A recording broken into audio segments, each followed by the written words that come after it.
ओम अज्ञानतिमिरान्धस्य ज्ञानाञ्जनशलाकाय चक्षुरुन्मीलितं येन तस्मै श्रीगुरवे नमः। वाञ्छाकल्पतरुभ्यश्च कृपासिन्धुभ्येव च पतितानां पावनेभ्यो वैष्णवेभ्यो नमो नमः। जय श्री कृष्ण चैतन्य प्रभु नित्यानंद श्री अद्वैत गदाधर शिवासादि गौर भक्तवृंद। हरे कृष्ण कृष्ण कृष्ण हरे हरे, हरे राम राम राम हरे हरे। तो क्लास 51 हमारा एंड हुआ था। चैप्टर 13 आदि खंड श्लोका नंबर 98। आगे बढ़ेंगे।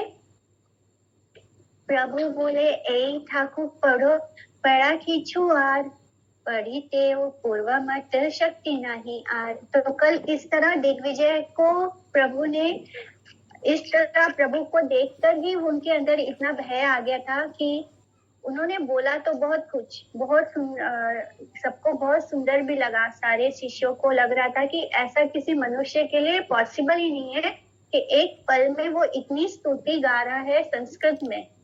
और लेकिन गौर हरि ने उसमें भी शब्द अलंकार में भी त्रुटियां निकाल दी और बताया कि 3 स्थानों में, यानी आदि में, मध्य में और अंत में, तीनों जगह पर उन्होंने कुछ ना कुछ गलतियां दिखा दी उनको। जिसके बाद जैसे ही गौर हरि ने वहां पे गलती बताई तो भले ही दिग्विजय कितना भी विद्वान हो, उसे अब तक इस बात की आदत थी कि लोग वो क्या बोलता है वो लोग समझ ही नहीं पाते हैं, तो उसकी गलती कहाँ से ढूंढ पाएंगे। लेकिन जैसे ही गौर हरि उनकी गलती बताते हैं तो उनको समझ में आ जाता है, यानी दिमाग का संतुलन उनका खो जाता है और उनको ऐसे क्या हो रहा है उनको खुद ही पता नहीं।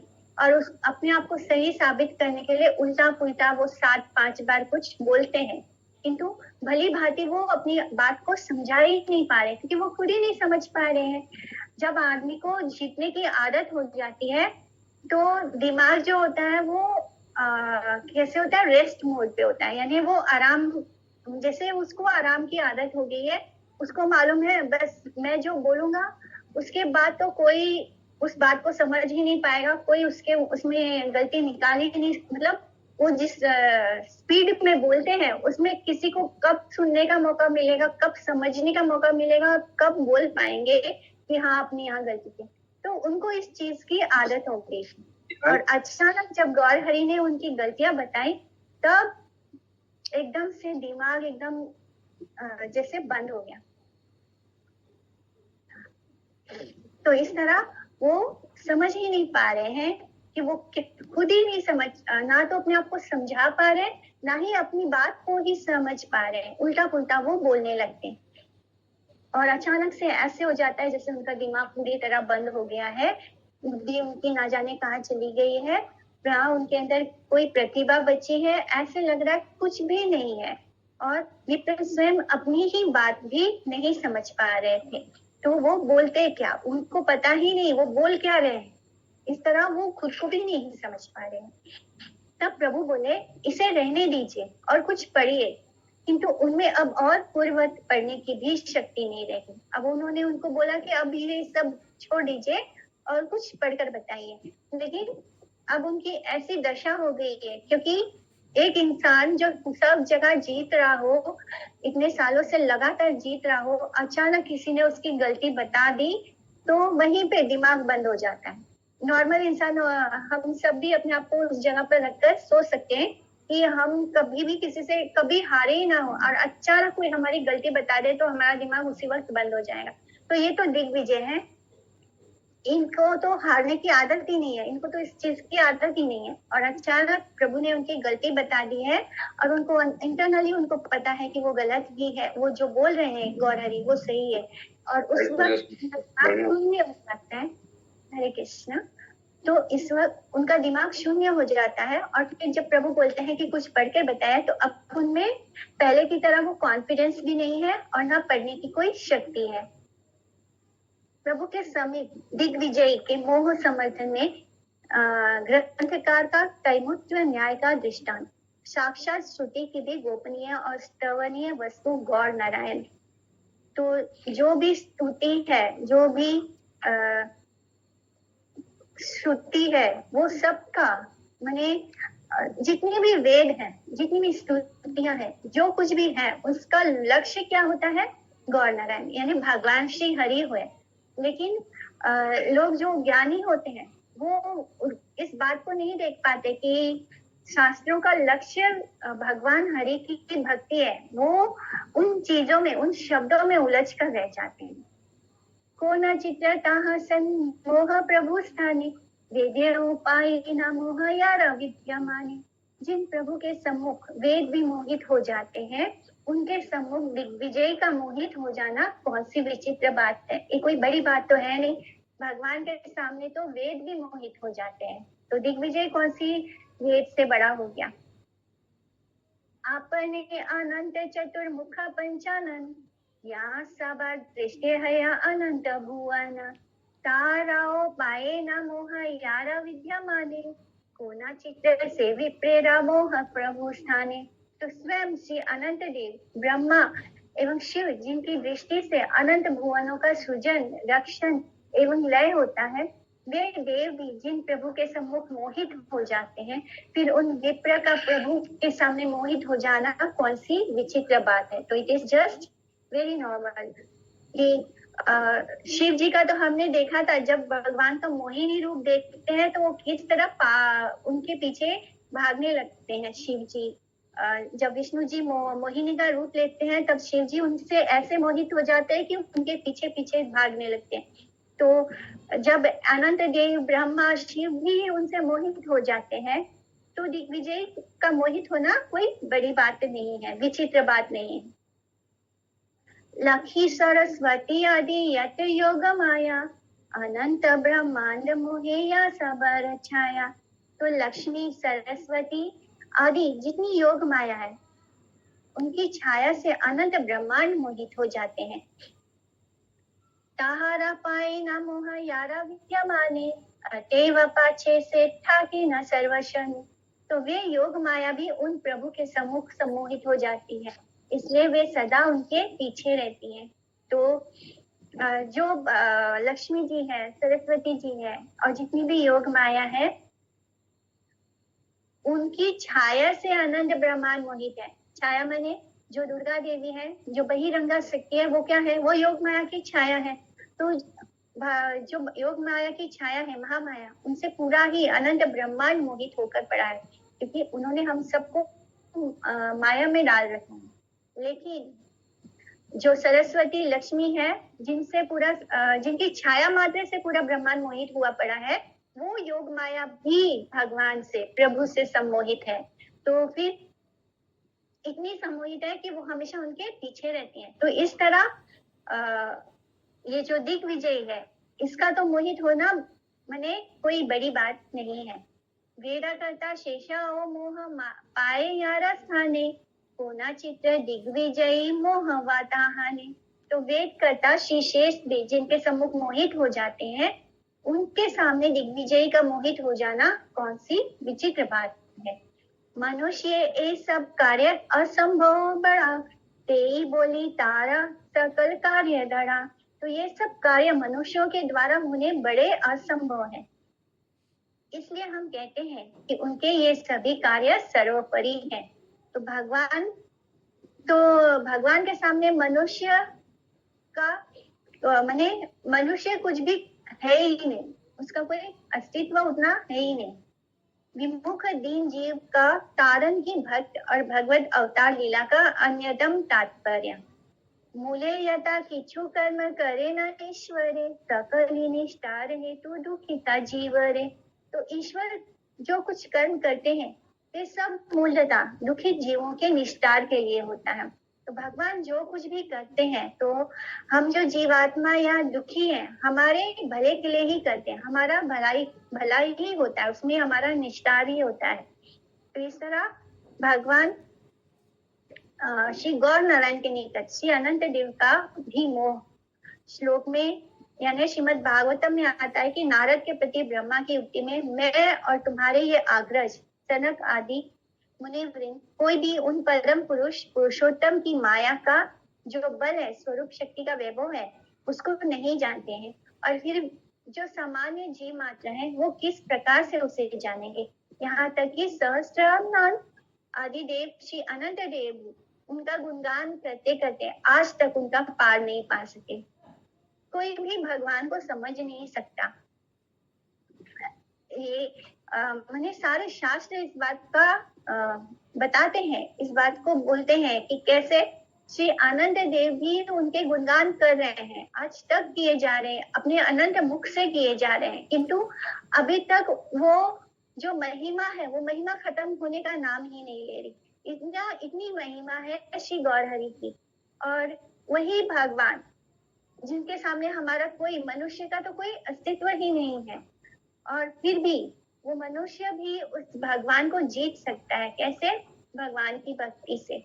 तो इस तरह वो ईश्वर केवल एक ही चीज से हम उसको समझ सकते हैं, जब वो हमें समझाना चाहे, जब भगवान की इच्छा होगी कि वो हमें समझाना चाहते हैं खुद को, तभी हम उनको समझ सकते हैं। और ये सब तभी होता है जब हम भगवान की बहुत अच्छे से भक्ति करते हैं। जगत सृष्टा ब्रह्मा द्वारा ब्रज के गोवत्स और वत्स पालों का हरण करने पर ब्रह्मा का मोह उत्पादन। तो भगवान ने ब्रह्मा का मोह कैसे तोड़ा? भगवान ने ब्रह्मा जी को पहले मोहित कर दिया था अपने योग माया के द्वारा। उन्होंने ब्रह्मा जी को कैसे मोहित किया, और फिर कैसे खुद ही ग्वाल बाल और सब कुछ बनकर वहां पर रह रहे थे। तो इस तरह बताते हैं कि कैसे ब्रह्मा जी भी मोहित हो गए थे। पहले तो अनंत देव जी के बारे में बताया, दूसरा ब्रह्मा जी के बारे में। ब्रह्मा ने आत्मा परिमाण अनुसार त्रुटि परिमित काल के बाद ब्रज में आकर भगवान त्रुटि परिमित काल यानी वो तो बस 1 मिनट के लिए गए थे ब्रह्मा, और फिर जब वापस लौट के आते हैं तो देखते हैं कि भगवान श्री कृष्ण को पहले की तरह वो सबको छुपा कर गुफा के अंदर छुपा गए थे।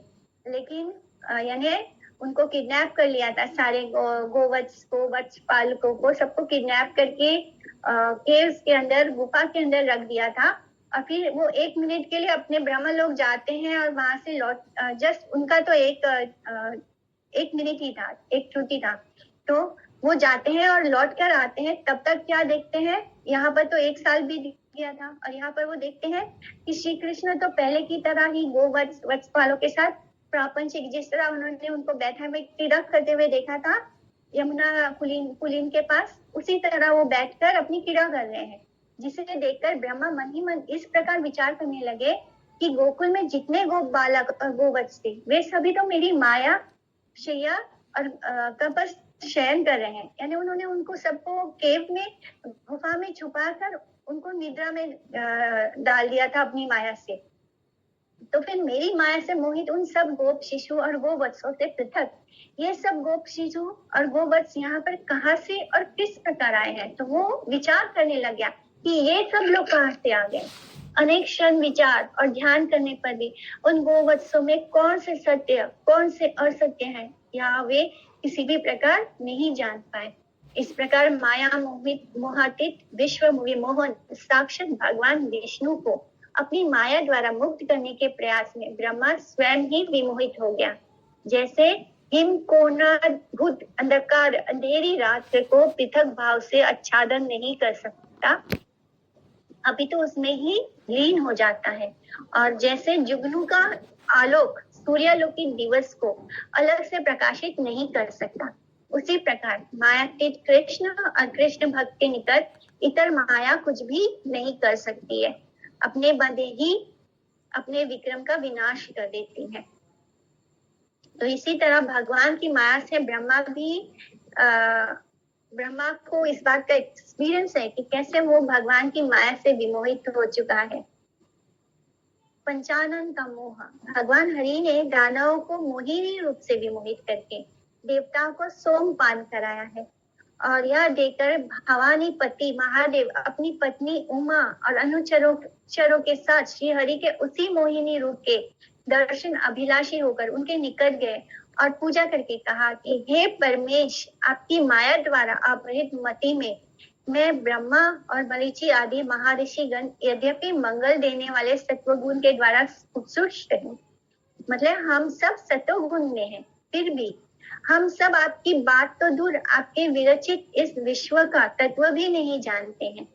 तब फिर चिर दुखद रजस तमो गुणों से जिन सब दृष्ट और मत की उत्पत्ति है, उन्हें तो आपका तत्व अवगत नहीं हुआ है, उसके संबंध में क्या कहा जाए। तो जैसे कि जो ब्रह्मा जी है, विष्णु है, जो जितने भी देवता है, वो सब कौन से गुण में है? सतोगुण में है। उस सतोगुण में होने के बाद भी वो नहीं जानते कि भगवान का ने जो इस ब्रह्मांड की रचना किया है, या भगवान के बारे में वो कुछ भी नहीं जान पाते। फिर वो कहते हैं कि जो ये जीव आत्मा है, जो मृत्यु जन्म मृत्यु के सागर में जो हम ये 3 गुणों के अधीन है, फिर हम कैसे जान सकते हैं? यानी ये जो जीव आत्माएं हैं, ये कैसे जान सकते हैं? जो दैत्य है वो तो पूरी तरह तमोगुण में होते हैं। भगवान श्री विष्णु का वह मोहिनी रूप देखने मात्र से महादेव उसके कटाक्ष से मुग्ध हो और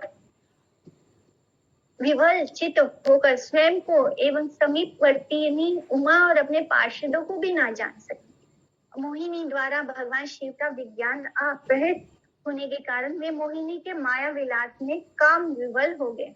निकट खड़ी भवानी समस्त घटना को देख रही थी, परंतु उनका अनादर करके वे मोहिनी के समीप चले गए। तो किस तरह भगवान की मोहिनी रूप को देखकर शिव जी किस तरह उनके पीछे भागते हैं, और यहाँ तक कि उनके साथ उमा उनकी पत्नी खड़ी है, फिर भी उसको नहीं ध्यान देते। अपने उनके जो पार्षद है उनकी तरफ भी वो नहीं ध्यान देते। इस कदर वो उनके पीछे काम विवल हो जाते हैं और अपने पास खड़ी भवानी को भी अनादर कर देते हैं। अन्य देवताओं का मोह वृत्तांत। जब देवासुर संग्राम में ब्रह्मा ने देवताओं को विजय प्रदान की थी, उन्हीं ब्रह्मा की ही विष्णु की ही विजय से देवता महिमान्वित हुए थे, किंतु अज्ञातावश उन्होंने विचार किया कि हम लोगों की ही ये विजय है और हमारी ही ये महिमा है। इस तरह ब्रह्म माने श्री विष्णु ब्रह्म देवताओं की यह अज्ञाता अच्छी तरह समझ गए तथा उनके सामने यक्ष अथवा गंधर्व रूप में प्रादुर्भूत हुए, किंतु देवता उन आविर्भूत ब्रह्म को देखकर भी यथार्थ रूप से न जान पाए कि यह यक्ष रूपी महाभूत कौन है। तो एक बार देवताओं ने देवासुर यानी देवता और असुरों के बीच में युद्ध हुआ, संग्राम हुआ। तो ब्रह्म यानी विष्णु जी ने देवताओं को विजय प्रदान की। तो उन्हीं ब्रह्म के विजय माने उन्होंने जो विजय हासिल की थी वो विष्णु जी के कारण हासिल की, लेकिन देवताओं को इस बात का घमंड हो गया कि ये जो हम युद्ध जीते हैं असुरों से, ये अपने बल पर जीता है, और वो अपनी ही महिमा में डूब गए।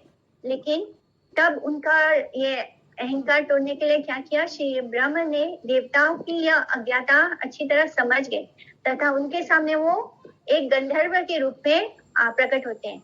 लेकिन जो देवता है वो इस रूप में, गंधर्व रूप में भगवान को नहीं पहचान पाते हैं। उन्होंने अग्नि से कहा कि हे जात वेदा, ये महाभूत कौन है, तुम उसे विशेष रूप से जान करके आओ। तो उन सब देवता ने कहा अग्नि को कि जाओ, जाकर जानकर आओ कि ये जो गंधर्व रूप में है ये कौन है। उन्हीं ब्रह्म के समीप अग्नि के जाने पर ब्रह्म ने अग्नि से पूछा तुम कौन हो। अग्नि ने कहा मैं अग्नि हूँ और मैं ही प्रसिद्ध जात वेदा हूँ। ब्रह्म ने कहा तुम ऐसे हो, तुम में कोई शक्ति है। अग्नि ने कहा पृथ्वी पर जो कुछ है उस समस्त को मैं दग्ध कर सकता हूँ, यानी मैं जला सकता हूँ। ब्रह्मा ने उसके सम्मुख एक तृण रखा, एक छोटा सा तिनका रखा घास का, एवं कहा कि इसको दहन करो, इसको जलाओ। तो अग्निदेव उस तृण के समीप गए तथा समस्त शक्ति द्वारा उसे दहन करने में समर्थ न हुए। यानी उन्होंने अग्निदेव ने अपनी पूरी शक्ति लगा दी, लेकिन वो एक घास के तिनके को भी नहीं जला सके। तब अग्नि ने ब्रह्म के निकट से प्रतिनिवृत्त होकर देवताओं के समीप जाकर कहा। तो वहां से फिर वो निकलते हैं अग्नि देवता और देवताओं के पास जाकर कहते हैं कि ये जो यक्ष रूपी महाभूत कौन है, मैं उसे विशेष भाव से नहीं जान पाया। आखिर ये है कौन, मैं उसको नहीं जान पाया। उसके बाद देवताओं ने नासिक्या यानी वायु से कहा कि हे वायु, ये यक्ष रूपी महाभूत कौन है, तुम उसे विशेष रूप से जान कर आओ। तो अब देवता भेजते हैं वायु को कि जाओ जान कर आओ कि ये जो यक्ष रूपी महाभूत है ये कौन है। तो उन्हीं ब्रह्म के समीप वायु के जाने पर तो उसके सामने जाते हैं वायु, और ब्रह्म ने वायु से पूछा कि तुम कौन हो। वायु ने कहा मैं वायु हूँ, मैं ही प्रसिद्ध मात्र ईश्वा हूँ। तो ब्रह्म ने कहा तुम ऐसे हो, तुमने क्या शक्ति है। तो वायु ने कहा पृथ्वी पर जो कुछ है उन सबको मैं ग्रहण कर सकता हूँ। यानी मैं सबको, जैसे साइक्लोन आता है तो क्या होता है, वायु है ना, हवा है, गोल गोल गोल गोल घूम के जितना भी सब कुछ होता है उसमें अपने अंदर समेट लेती है। तो इसी तरह वो कहता है कि मैं सबको ग्रहण कर सकता हूँ। तो ब्राह्मण ने उसके सम्मुख एक तृण रखा, एक वही घास का तिनका रखा और कहा कि इसे ग्रहण करो। तो वायु उस तृण के निकट जाकर समस्त बल अपनी सारी शक्तियां लगा दिया ताकि वो तृण उसके हवा के वेग में उड़ जाए, उसके अंदर ग्रहण कर सके वो। लेकिन उसने अपना सारा बल के द्वारा उसे ग्रहण करने की कोशिश की पर वो समर्थ नहीं हुआ। तब वायु ने ब्रह्मा के निकट से प्रतिनिवृत्त होकर, यानी फिर वो वहां से निकलता है और देवता के पास जाता है और फिर कहता है कि वह जो यक्ष रूपी महाभूत कौन है, मैं उसे विशेष रूप से नहीं जान सका। यानी मैं ठीक से नहीं जान पाया आखिर ये कौन है। तत्पश्चात देवताओं ने इंद्र से कहा, उसके बाद देवताओं ने इंद्र से कहा कि हे भगवान, क्योंकि इंद्र उनका राजा है, ये यक्ष रूपी महाभूत कौन है उसे विशेष रूप से ज्ञात करके आओ। तथास्तु कहकर इंद्र द्वारा ब्रह्म के निकट जाने पर ब्रह्म उनके सामने से अंतर्धान हो गए। इंद्र ने उसी आकाश में, तो जैसे ही वो जाते हैं तो जो ब्रह्म विष्णु है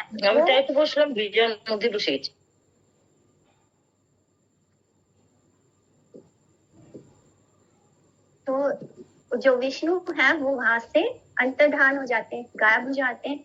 तो इंद्र ने उसी आकाश पर प्रकट हुई स्त्री रूपिणी अति शोभामयी हेमवती उमा देवी को देखकर उनके सम्मुख आकर स्पष्ट भाव से जिज्ञासा की कि यह यक्ष रूपी महाभूत कौन था।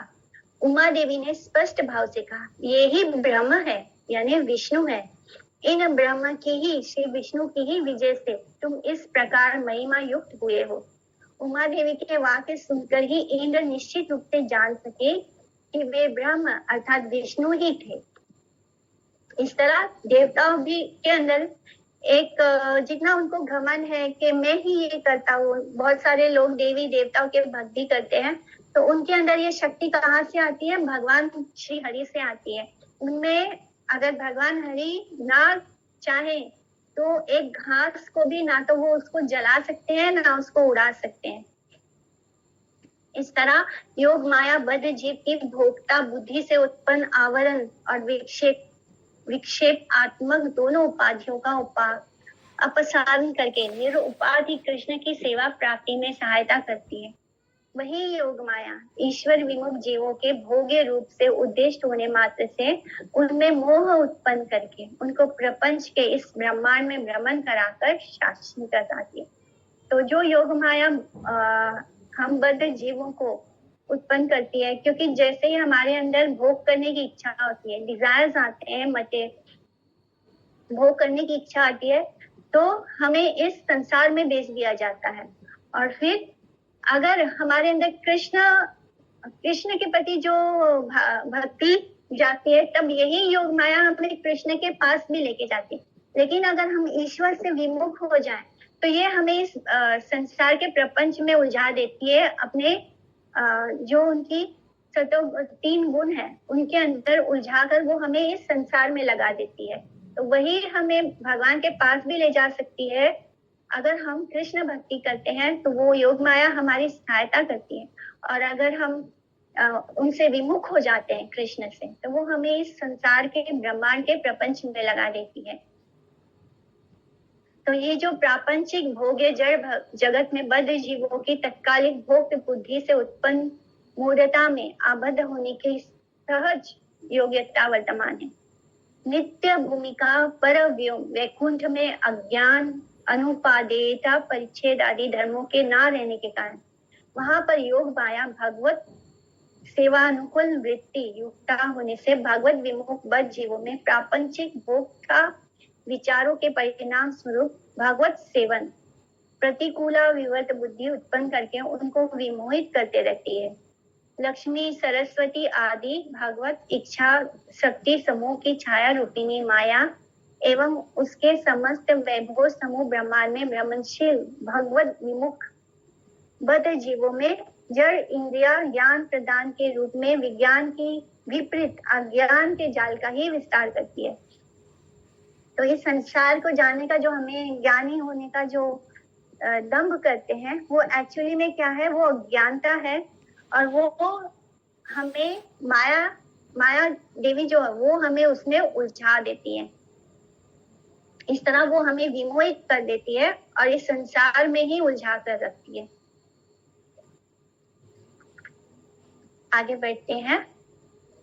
तो जीवों पर कृपा करने हेतु अवतीर्ण भगवान सर्वदा अपने बहिर्मुख प्रपंची स्थित जीवों को नित्य परम मंगल प्रदान करने के उद्देश्य से अपनी सभी विभिन्न प्रकार की लीलाएं प्रकट करते रहते हैं। तो भगवान जो भी लीला करते हैं वो इसलिए करते हैं कि हम जैसे बद्ध जीवों को जो बहिर्मुख है, जो भगवान से विमुख हो चुके हैं, उन पर कृपा कर सकें। वो हम जीवों पर कृपा करने के लिए ही अलग अलग लीलाएं करते हैं।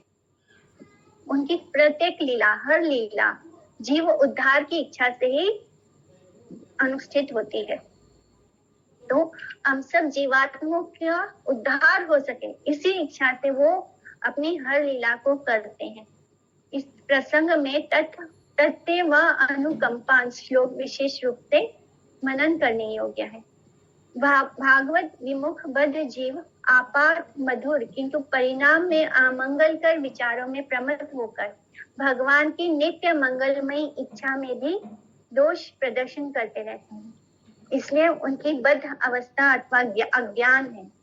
सौभाग्य क्रम से जब जीव जान लेते हैं कि वे नित्य कृष्ण दास हैं, तब उनको किसी प्रकार का भय और दुख नहीं रहता। दिग्विजय यदि पराजय प्रवेशिला शिष्य गणा हासी वारे उद्यत हईला। जब दिग्विजयी पराजित होने लगे तब प्रभु के सभी शिष्य उनका परिहास करने के लिए उद्यत हो गए। तो जैसे ही उनको लगा कि हमारे गौरहरि तो ने दिग्विजय को हरा दिया है, यानी वो हारने वाले हैं, तो जिस तरह वो पराजित हो रहे थे उसको देख के शिष्यों में जोश आ गया और वो उनका परिहास, उनका मजाक करने के लिए वो स्टार्ट होने वाला आरंभ कर दिया। सबेरे प्रभु करी लेना निवारण विप्रपति बलि लेना मधुरा वचन।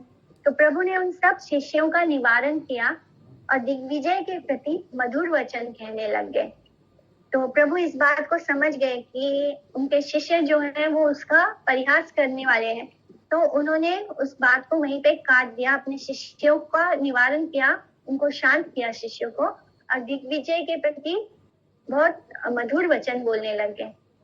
आजे चला तुम्हें शुभ करावासा प्रति काली विचारी वा तब सोमार तो मार संहति तुम्ही ओ हैला शांत अनेका पढ़िया निशाओ अनेका याय शुई थाक गया। तो अब आज आप अपने निवास स्थान को जाएं, कल आपके साथ फिर विचार होगा। आप शांत हो गए हैं और रात्रि भी बहुत बीत गई है। शांत यानी अब आप थक चुके हैं, इसलिए अब आप जाकर सो जाइए। इस तरह उनको बहुत अच्छे से बोलते हैं कि आप अभी थक गए हैं, आप अपने निवास स्थान पर जाएं, कल फिर आना और हम कल फिर इस बात को आगे बढ़ाएंगे, इस पर विचार करेंगे। ए माता प्रभु रा कोमल व्यवसाय याहारे जी नेना से दुख नहीं पाए। प्रभु का ऐसा ही कोमल व्यवहार है कि जिसको जीतते हैं वह भी दुख नहीं पाता। यानी यहाँ पर उन्होंने दिग्विजय का इतना बड़ा अहंकार तोड़ा है और उसको हरा दिया है। वो जो कभी भी हार नहीं सकता था, जो दिग्विजयी था, उसको हरा दिया। फिर भी प्रभु से हारने के बाद भी क्या है कि उसको कोई दुख होने नहीं दिया। उसको ये एहसास ही नहीं होने दिया कि वो हार गया, ना उसका मजाक बनाने दिया अपने शिष्यों को, ना खुद ऐसे शब्द बोले जिससे कि उनको हर्ट हो। से नवद्वीपे यथा अध्यापक आछे, जिनियाओ साबारे तोषे न प्रभु पाछे। नवद्वीप में जितने भी अध्यापक थे, प्रभु उन सबको जीतने के पश्चात उन सबका ही संतोष विधान कर दिया करते थे। सबसे लड़ते थे, सबको हरा देते थे, लेकिन फिर भी उनका जो व्यवहार था वो इतना स्वीट होता था, इतना मधुर होता था कि किसी को हारने के बाद भी कोई क्लेश या दुख नहीं होता था, मन में कोई पीड़ा नहीं होती थी। नहीं तो किसी से हार जाओ तो मन पीड़ा में चले जाता है, मन दुखी हो जाता है, लेकिन प्रभु किसी के मन को दुखी नहीं होने देते थे, जिससे कि उनके हृदय में कोई आघात सा नहीं होता था। चला आजी घरे गिया बासी पुथी छा, काली ये जिज्ञासी ताहा बलिवारे चाहा। आज आप जाकर घर में बैठकर पुस्तक लेकर विचार कीजिएगा, कल आकर मैं आपसे जो पूछूं उसका उत्तर दीजिएगा। यानी आप आराम से जाइए, शांति से बैठकर विचार कीजिए, जो पुस्तक है उसको पढ़ लीजिए अच्छे से, और कल जो मैं आपसे पूछूंगा आप उसका जवाब दीजिएगा। जीनिया ओ कारे ना करे ना तेजा भंगा, सबे है ना प्रीत है ना ताना रंगा। प्रभु जीत कर भी किसी की मर्यादा की को हानि नहीं पहुंचाते थे, जिससे सब उनसे संतुष्ट हो जाते थे। ऐसी ही उनकी लीला है। ये कब पॉसिबल होता है? जब हम किसी बात का अहंकार नहीं करते। अगर किसी को हमने हराया भी है तो उसको ये एहसास नहीं होने देना है, हमने सिर्फ उसको किसी बात का एहसास कराया, लेकिन उससे ज्यादा हमें किसी को नीचा नहीं दिखाना है। तो प्रभु का ऐसा ही स्वभाव है, वो किसी से जीतते भी तो उसको कभी नीचा नहीं दिखाते, अपनी मर्यादा को नहीं पार करते और ना ही उसकी मर्यादा को कोई हानि पहुंचाते। इस तरह वो सबको संतुष्ट कर देते थे। अतएव नवद्वीपीयते का पंडिता, सबार प्रभुरा प्रतिमा न बड़ा प्रीता। तो अतएव नवद्वीप में जितने भी पंडित थे वे सभी प्रभु के प्रति मन में बड़ी प्रीति रखते थे। उनसे हारने के बाद भी सबके मन में प्रभु के प्रति बहुत प्रेम भाव था। शिष्यगण समहति चालीला प्रभु घर, दिग्विजयी हैला बड़ा लज्जिता अंतरा। तो शिष्यों को साथ लेकर प्रभु घर की ओर चल पड़े और उधर दिग्विजय मन ही मन बहुत लज्जित हुए। दुखिता हैला विप्र चिंते मने मने, सरस्वती मोरे वर दिले ना अपने।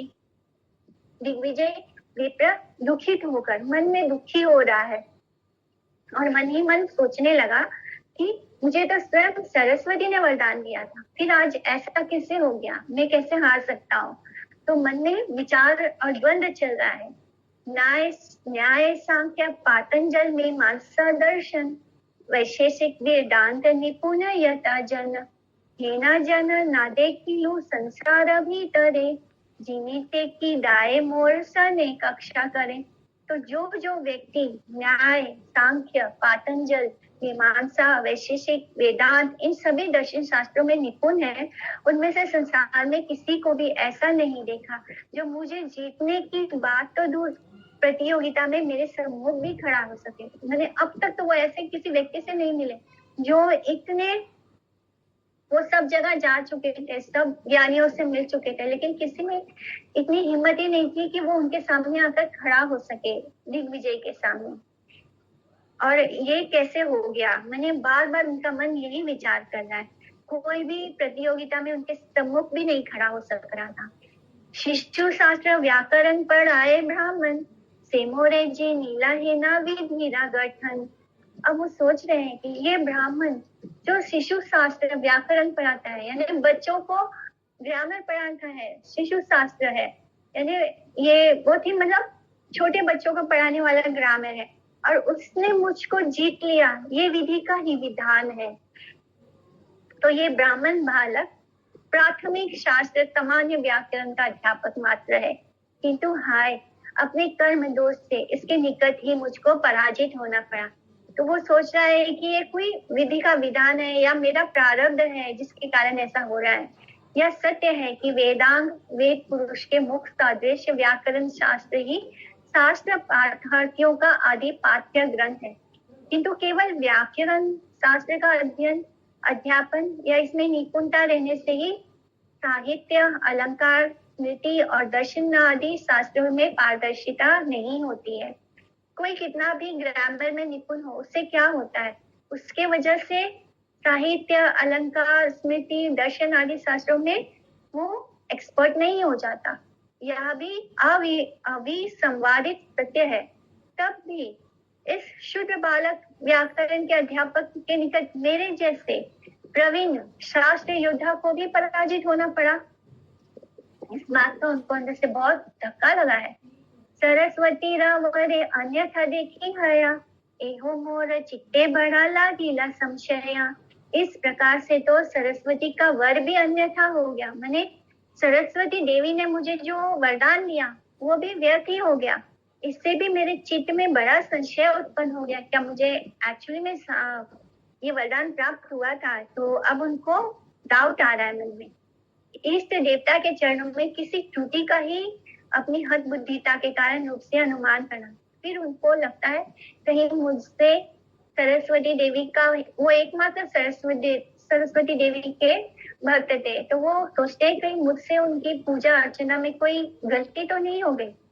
देवी स्थाने मोरा वजन नीला को न दोष, अतेवा हैल मोरा प्रतिभा संकोच।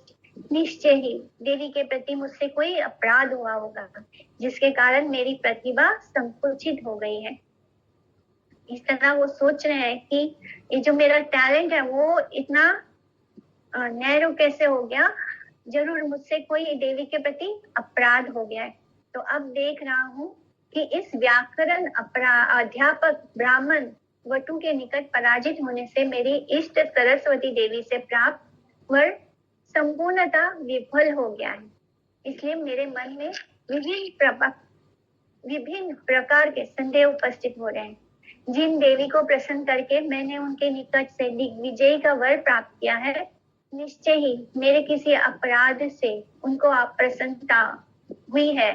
ऐसा नहीं होने पर मेरी पांडित्य प्रतिभा किस लिए एक शुद्ध शिशु व्याकरण अध्यापक के निकट पराजित हो गया। यानी जो गौर है ये वो तो बस व्याकरण के अध्यापक हैं, उनको कोई बहुत ज्यादा शास्त्रों का ज्ञान नहीं है। वो बस एक सिंपल से शिशु यानी बच्चों को पढ़ाते हैं जो व्याकरण, उसके अध्यापक हैं, और उनके सामने में पराजित कैसे हो गया। तो अब वो उसका गहन विचार में है। अपनी पराजय के कारण अनुसंधान के लिए दिग्विजय द्वारा इष्ट मंत्र का जप।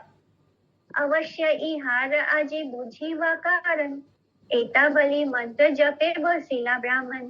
तो आज इसका कारण मैं अवश्य समझूंगा। इतना कहकर वे विप्र सरस्वती मंत्र का जप करने लगे। मंत्र जप के बाद रात्रि में शयन करने पर स्वप्न में इष्ट देवी सरस्वती उनको दर्शन देती है। मंत्र जपी दुखे विप्र शयन करीला, स्वप्ने सरस्वती विप्र सम्मुखे आईला। तो मंत्र जाप करके विप्र दुखित होकर जब सब सो गए, यानी जब रात्रि का समय हो गया, गहरी निद्रा में वो चले गए विप्र, वो इसी विचार में थे कि आखिर में कैसे हार गया। तो उनका जो मन है वो कितना दुखी होगा।